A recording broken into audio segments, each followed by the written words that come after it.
Dr. Jung Kim rubbed his tired eyes. The screen in front of him showed the same strange energy pattern he had been looking at for 3 days.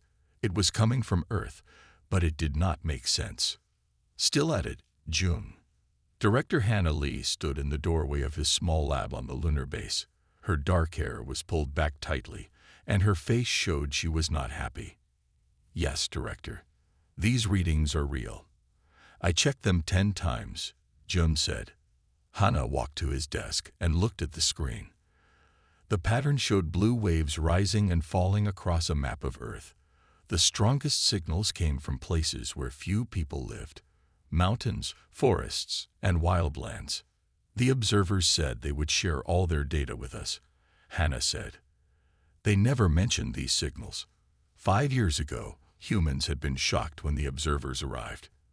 The tall, thin aliens with pale skin told humans they had been watching Earth for hundreds of years. They came in peace and wanted to learn. Most people were happy to meet them, but some still did not trust them. Maybe the observers don't know about these signals, Jung said, or maybe they're not telling us everything. Hannah frowned. That's a big claim, Dr. Kim. Do you have proof? Jung pointed to another screen. Look at the timing. When wolves howl in these areas, the energy spikes. It happens every time. That can't be by chance. Wolves. Hannah raised an eyebrow. What would the observers want with Earth's wolves? Maybe nothing. That's why I think there might be someone else. Another alien group who has been here even longer. Hannah laughed, but it was not a happy sound. One alien species watching us was hard enough for people to accept. Now you think there's another. The public would panic. June stood up. He was not a tall man, but his eyes were firm. Director Lee, science isn't about what makes people comfortable. It's about truth. These signals are real. They match no human technology. They match no observer technology. And they respond to wolves. Hannah's face softened a little. I know you're one of our best scientists, June. But we need more than strange energy readings before we start a panic about secret aliens. Then let me go to Earth to study this, Jung said quickly. I can take readings directly from these locations. Impossible. You're needed here. But, no. Hannah's voice was final. Keep studying the data. If you find solid proof, then we'll talk about field research. After she left, Jung turned back to his screens. The blue waves pulsed in time with wolf howls recorded thousands of miles below. He pulled up a map showing wolf pack movements across North America. Then he added a layer showing his energy readings. They matched perfectly. Jung opened a secure message channel to his old friend Dr. Yoon Jin on Earth. She was a language expert who studied how animals communicate. Jin, I'm sending you some data. There's something strange happening with wolf packs in Canada. Can your team look into it? He hesitated, then added, Don't tell anyone else yet. Not even the observers. I think there's more to our cosmic neighbors than they've told us. He sent the message, then looked out his window at the blue-white Earth hanging in the black sky. For centuries, humans thought they were alone in the universe. Then they learned they were being watched. But what if the observers weren't the first watchers? What if something else had been guiding Earth's life all along? And why wolves? Jung didn't know the answers yet, but as a scientist, he knew one thing. He would find the truth, no matter where it led. The morning air was cold in the Canadian forest. Park Soo-ho zipped his jacket up to his chin and watched the wolf pack through his binoculars. For 3 months, he had lived in this small camp, studying these wolves. And for 3 months, he had seen things that made no sense. They're doing it again, Soo-ho said to himself as he wrote in his notebook. The wolf pack was hunting. Most wolf packs hunted by chasing their prey or setting simple traps. But not this pack. These wolves were doing something different. Soo-ho watched as 3 wolves chased a deer toward a fallen tree. 2 more wolves waited on the other side. One wolf even pushed a large branch to block the deer's escape path. The deer was caught, and the hunt was over quickly. That's not normal wolf behavior, Suho said, writing faster. That's planning. That's teamwork beyond what wolves should be able to do. He had sent videos to other scientists, but they all said the same thing. Suho was seeing what he wanted to see. Wolves were smart, they said, but not that smart. Suho knew better. These wolves were special. As the pack ate their meal, one wolf looked up. It was larger than the others, with silver fur that shone in the morning light. Suho had named this wolf Silver. The wolf stared directly at Suho, which made him feel strange. Most wild animals avoided looking at humans. Suho lowered his binoculars. To his surprise, Silver stood up and began walking toward him. This had never happened before. Wild wolves did not approach humans. "Stay back," Suho said softly, reaching for his bear spray. But he didn't feel afraid. Something about Silver's eyes seemed almost human. The wolf stopped about 20 feet away. Then it did something that made Suho's heart race. It barked 3 times, turned away, then looked back at Suho. It was a clear signal. "Follow me." This is crazy, Suho told himself. Following a wild wolf into the forest was dangerous and foolish. He was a scientist, not a character in a fairy tale. But he also knew that no one would believe what he was seeing unless he got better evidence. Suho grabbed his backpack with his camera, water, and emergency kit. He made sure his satellite phone was working. Then, against all his training and better judgment, he followed Silver into the forest. The wolf led him along game trails Suho had never seen before. They walked for almost an hour, going deeper into the forest than Suho had ever gone. He kept his distance, and Silver kept looking back to make sure Suho was following. "Where are you taking me?" Suho asked, knowing the wolf couldn't answer. Finally, they reached a small valley between 2 hills. Silver stopped at the base of the larger hill and scratched at the ground. Then the wolf looked at Suho and barked once. Suho approached slowly. What he saw made him forget to breathe for a moment. It looked like a cave entrance, but it wasn't natural. The opening was a perfect arch, with smooth sides that couldn't have been made by water or weather. Around the edges were markings, symbols Suho had never seen before. "This isn't possible," Suho whispered. He took out his camera and began taking pictures.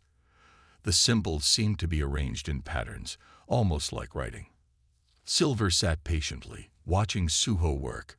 When Suho reached out to touch the cave entrance, the wolf growled softly, not threatening, but warning. Suho pulled back his hand. "Okay, I won't touch." "Not yet."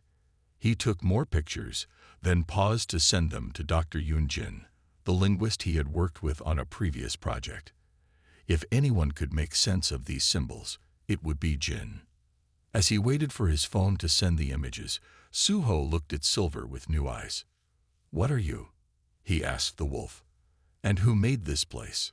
Silver simply stared back, his intelligent eyes giving nothing away. But Suho knew one thing for certain. These wolves were not just wolves. And whoever had made this cave had not been human. Dr. Yoon-jin was eating lunch when her phone beeped. She looked at the screen and saw Suho's name. They had worked together 2 years ago, studying how animals communicate. Suho was now far away in Canada studying wolves. Jin opened the message and almost dropped her sandwich. The pictures showed symbols unlike any she had seen before. Suho's message was short. "Found in a cave. Not made by humans. Wolf led me here. What is this?" Jin forgot about her lunch. She took the pictures to her computer and made them bigger. The symbols were carved into stone but looked smooth, as if made by tools more advanced than ancient humans would have had.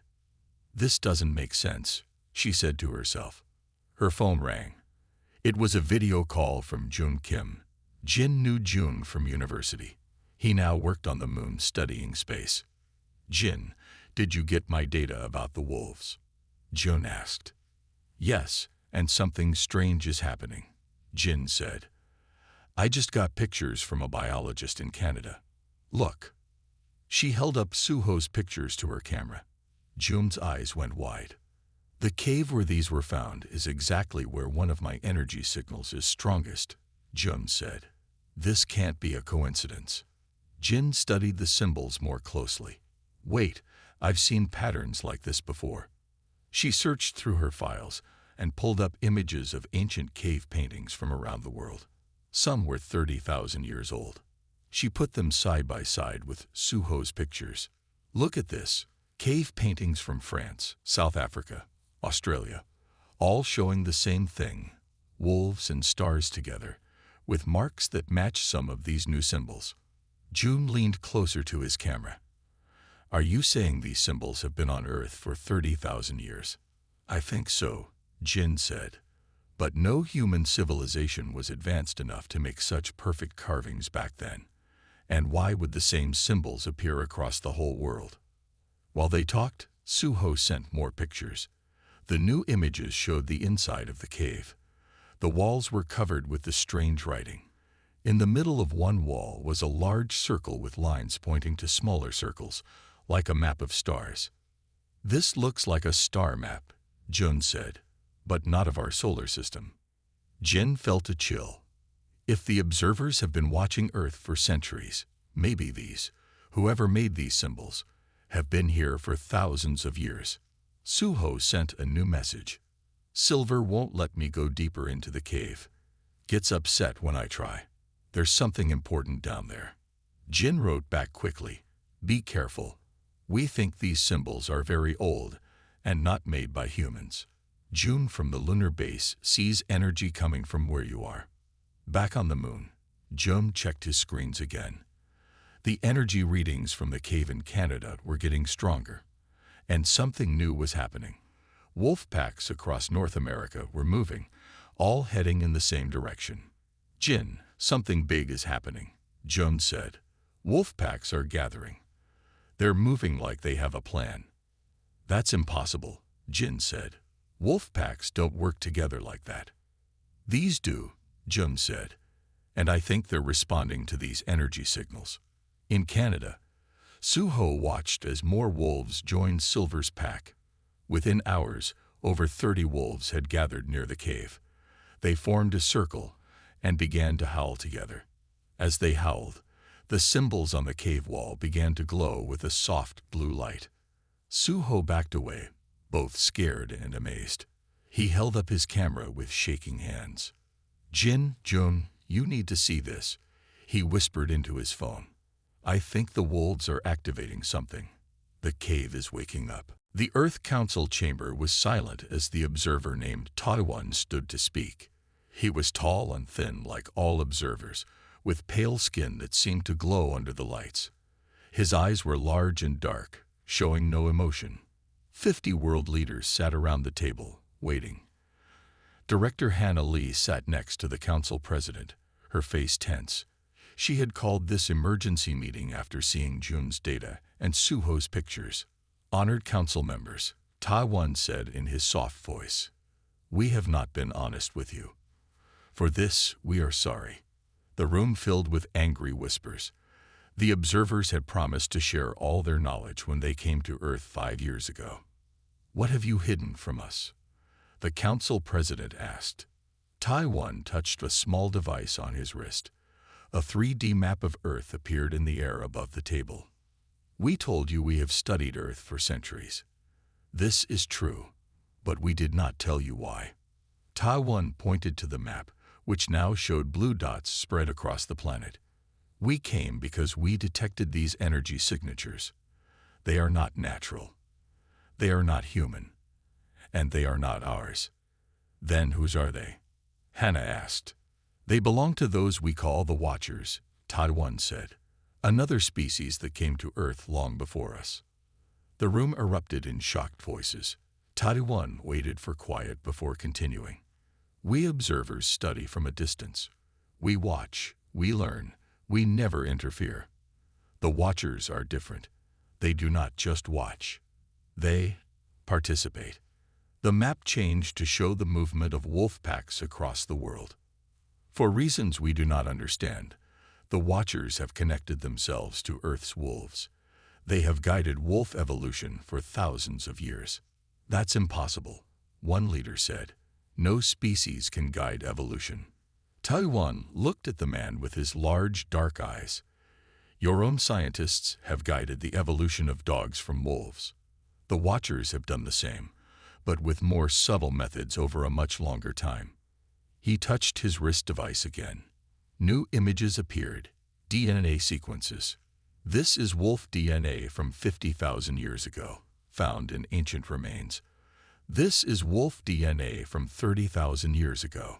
See these changes? He pointed to colored sections. These did not happen by natural evolution. They were carefully made. Hannah stood up.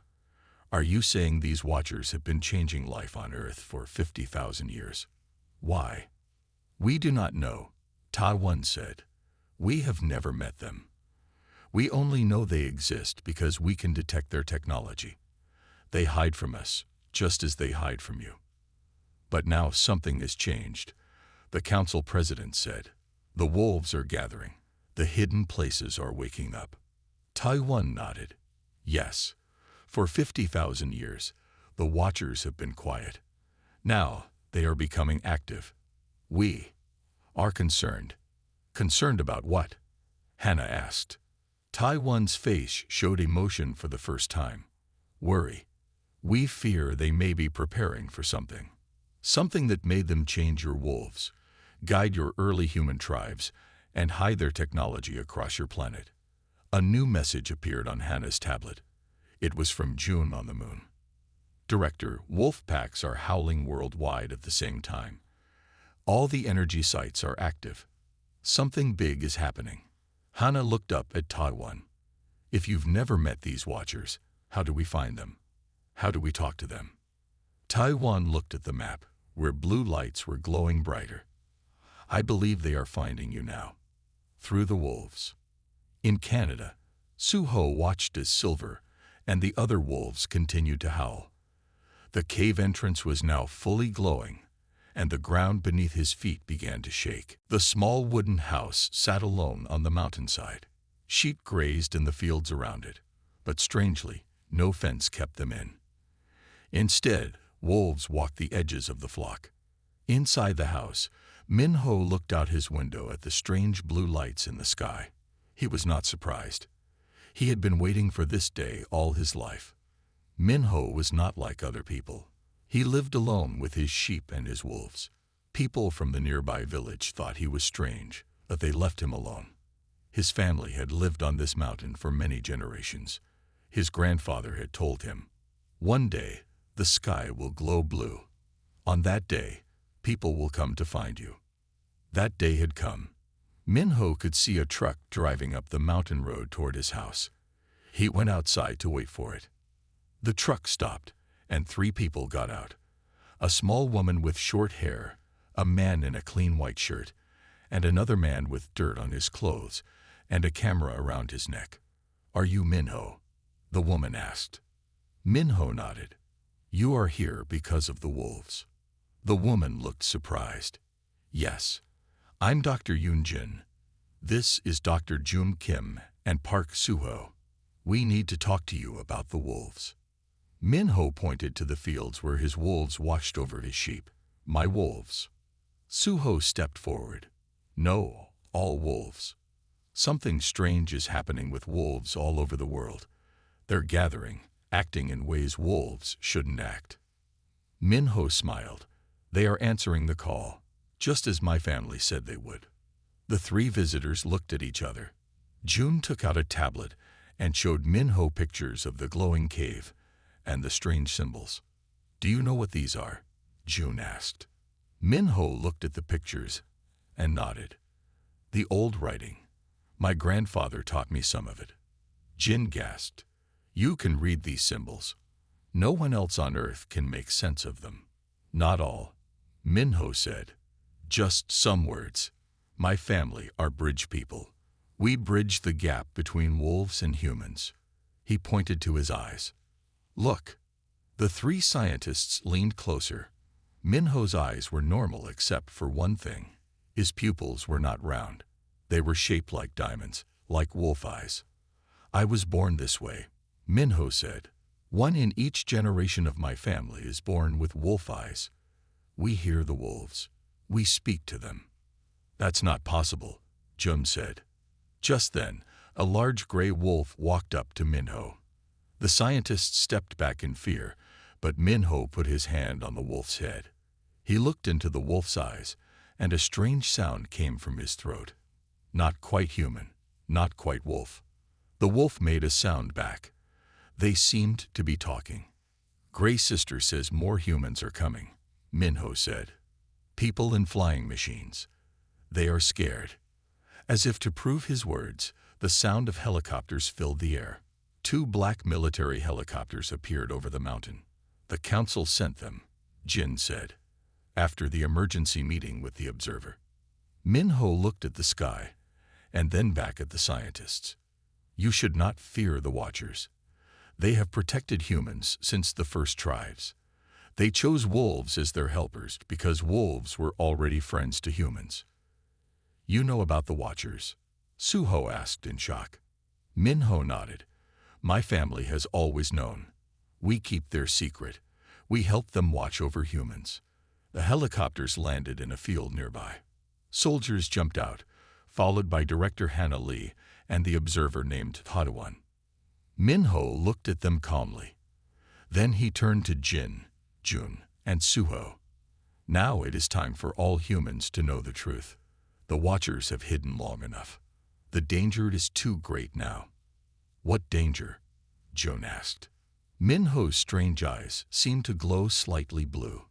The hunters from the stars. They are coming to Earth. The Watchers have prepared for this day for 50,000 years. That is why they changed the wolves. That is why they guided humans. The battle for Earth will begin soon. News channels around the world showed the same images. Wolves walking through cities, sitting in parks, and gathering near famous places. They did not attack people. They just watched and waited. People were scared. Many stayed in their homes, but the wolves did nothing bad. They just sat and howled together at night.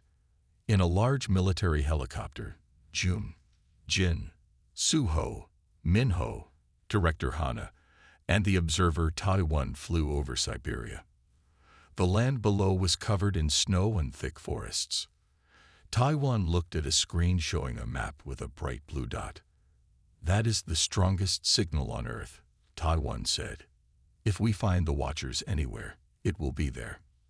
Minho sat quietly, his strange wolf-like eyes looking out the window. His wolf, Gray Sister, sat at his feet. The military had not wanted to let the wolf on the helicopter, but Minho had refused to come without her. There, Minho said suddenly, pointing down at the forest. That is the place. The pilot landed the helicopter in a clearing. As they stepped out into the cold air, they saw wolves coming out of the trees. Hundreds of wolves, all walking slowly toward them. The soldiers raised their guns, but Hana held up her hand. Don't shoot unless they attack. Minho walked forward. They won't attack. They're here to meet us. A large wolf with silver fur came to the front of the pack. Suho gasped. Silver, that's the wolf that led me to the cave in Canada. Silver looked at them with intelligent eyes. Then the wolf turned and began walking into the forest. The other wolves made a path. He wants us to follow, Minho said. It could be a trap, the soldier said. Minho shook his head. The Watchers have protected humans for 50,000 years. They are not our enemies. Hana made a decision. Jun, Jin, Suho, and Minho will come with me and Taiwan. The rest of you stay here with the helicopter. They followed Silver through the snowy forest. After walking for 20 minutes, they came to a large hill. It looked natural, but as they got closer, they could see it was too perfect to be made by nature. Silver stopped at what looked like a wall of rock and dirt. The wolf howled 3 times. The sound echoed in the quiet forest. Then something amazing happened. The wall began to move.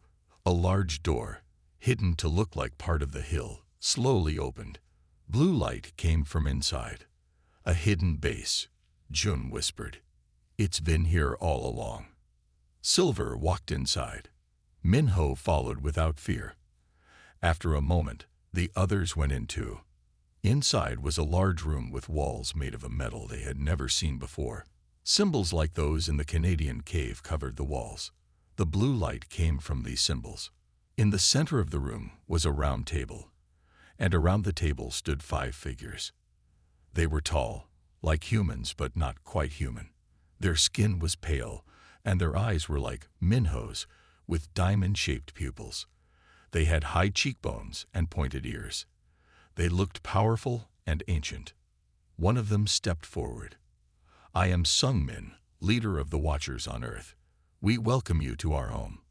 Taiwan moved behind Hana, clearly afraid. "You are real. We thought you might be just a legend." Sungmin smiled. "We have worked hard to stay hidden, observer, but that time is over." He looked at the humans. "For 50,000 years, we have lived alongside you, guiding your path through our wolf brothers and sisters." "Why?" Hannah asked. "Why hide for so long?" Sungmin's face grew serious. "Because we were preparing you, training you through the wolves, making Earth ready for what is coming." "The hunters from the stars," Minho said. Sungmin nodded. "Yes, and now they have found Earth at last. They will be here soon." Jun stepped forward. "Who are these hunters? What do they want?" "They want everything," Sungmin said. "They take worlds and strip them bare. They have chased us across the stars for 1,000,000 years. But here, on Earth, we will finally make our stand with you, our human allies, and our wolf brothers." The room inside the hill was silent as Sungmin touched a panel on the wall. A large screen appeared in the air, showing the stars and planets. "We came to Earth 50,000 years ago," Sungmin said. "Our homeworld was already gone, taken by the hunters." "Who are these hunters?" Hannah asked. Another watcher stepped forward. She was tall like Sungmin, with long silver hair. "The hunters are a race that travels from star to star, taking all resources from each planet they find," she said. "They leave nothing behind but empty worlds." "Why didn't you just tell us?" Jin asked. "Why hide for so long?" Sungmin smiled sadly. "When we arrived, humans were still living in caves, fighting to survive. You were not ready." He touched the screen again. It showed early humans hunting with spears. "We saw great promise in your people, but you needed time to grow, to learn, to become strong. So we decided to help you, but quietly." The screen changed to show wolves running alongside humans. "We chose wolves as our partners," Sungmin continued. "They were already working with humans for hunting. We made small changes to wolf DNA. We gave some wolves more intelligence. We taught them to protect human tribes. So that's why wolves became dogs," Suho said. "You guided it." "Yes and no," Sungmin replied. "We did not create dogs. Humans did that by choosing the friendliest wolves. But we made sure wolves would always stay close to humans, watching over you." Taiwan, who had been silent, finally spoke. "When we observers found Earth 500 years ago, we detected your technology. We knew someone had been here before us, but we never found you." Some men looked at the observer. "We saw your ships arrive. We watched you watching humans, but we stayed hidden because our work was not finished." "What work?" Jun asked. Some men waved his hand, and the screen changed again. It showed strange devices buried under the ground all over Earth. "For 50,000 years, we have built a defense network around this planet. Hidden shields and weapons that can protect Earth from the hunters. But to make it work, we needed something special." "What?" Hannah asked. "The bond between humans and wolves," some men said. "It is unique in the galaxy. 2 different species working together, trusting each other, protecting each other. This bond creates a special energy that powers our defense system." Minho nodded, as if he had always known this. "That's why my family can speak to wolves. You changed us too."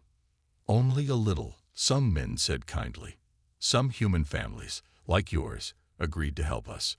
They became the bridge people, keeping the connection between humans, wolves, and us. The floor suddenly shook beneath their feet. A red light began to flash on the screen. "They're coming," one of the watchers said. "The hunters have entered your solar system." Hannah looked worried. "How can we fight them? We don't have weapons that can reach that far in space." "You don't need them," some men said. "The defense network will protect Earth, but it needs to be fully activated, and for that, we need your help." "What can we do?" Suho asked. Some men looked at each of them. The network is powered by the bond between humans and wolves. Right now, wolves all over the world are connecting to the system, but we need humans to join them. "How many humans?" Jin asked. "As many as possible," some men replied. "The more humans who join with the wolves, the stronger the defense will be." Hannah pulled out her phone. "I'll call the Earth Council. We need to tell everyone what's happening." Some men nodded. Yes, after 50,000 years of hiding, it is time for humans to know the truth. The Watchers and the Wolves have always been your silent guardians. Now we must stand together against the hunters. Outside the hidden base, hundreds more wolves had gathered. They sat in the snow, their eyes looking up at the sky where, very soon, the enemy would appear. Within hours, the news spread across Earth. Television, radio, internet, all carried the same message. Aliens called the hunters were coming to destroy Earth.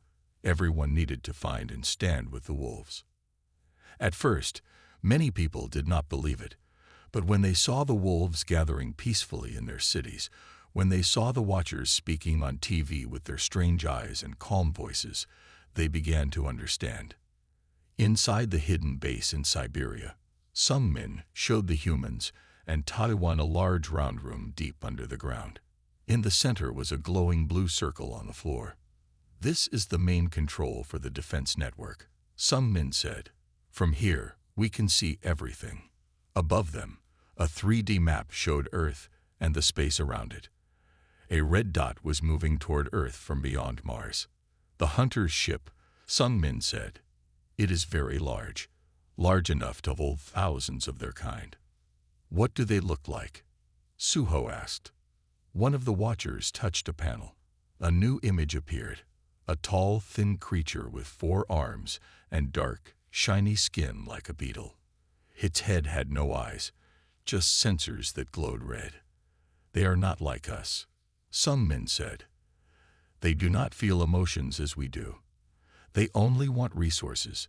They take everything from a planet. Water, metals, life forms, all to feed their endless hunger." "How do we stop them?" Jun asked. "The defense network can create a shield around Earth," Sung Min explained. "It can also send out energy to push their ship away or damage it. But it needs power." He pointed to screens showing wolves gathered in cities around the world. People were starting to join them, standing next to the wolves in parks and streets. "Each wolf-human pair creates energy for the network," Sung Min said. "The more pairs, the stronger the shield." Hannah's phone rang. It was the Earth Council president. "Director Lee, the observers want to help," the president said. "They're offering their technology." Taiwan stepped forward. "Yes, we have ships.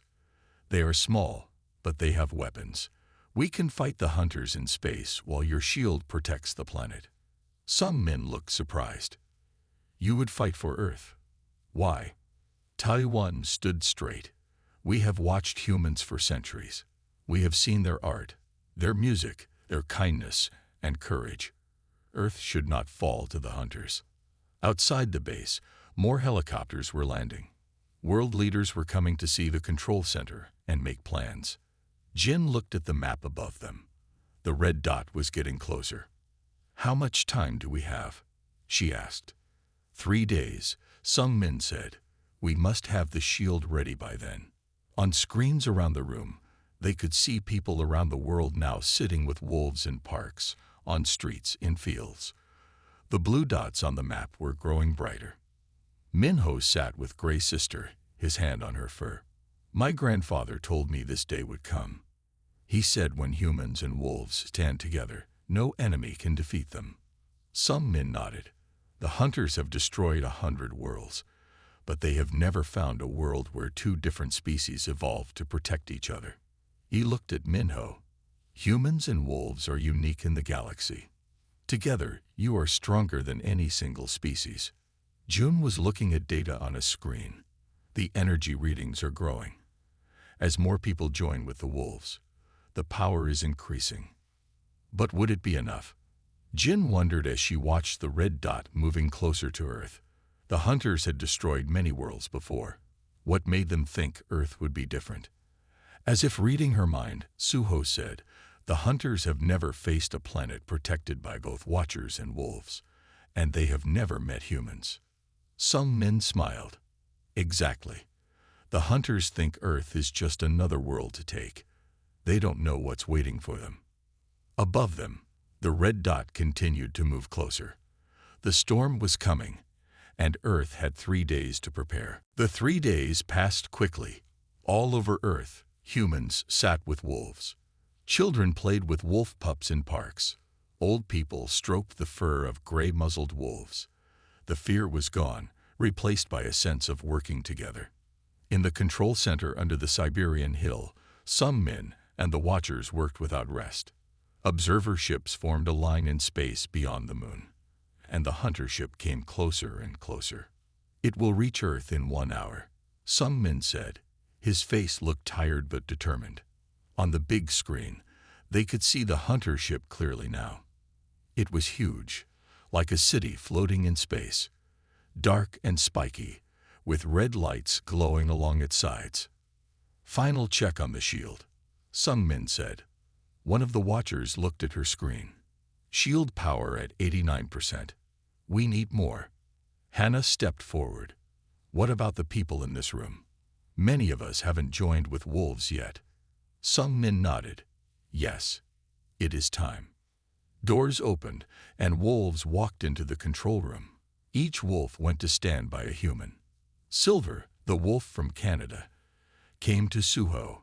Gray Sister stood with Minho. Other wolves joined Jin, June, Hana, and the rest. "Put your hand on the wolf's head," some men instructed. "Close your eyes. Feel the connection." Suho placed his hand on Silver's head. At first, he felt nothing but warm fur. Then, slowly, he began to feel something else. A presence, a mind different from his own, but somehow familiar. "I can feel him," Suho whispered. "I can feel what Silver is thinking." Around the room, other people were having the same experience. Jin gasped as her wolf shared images and feelings with her. June nodded slowly, his eyes closed, his hand on his wolf's head. On the screens, the blue dots glowed brighter.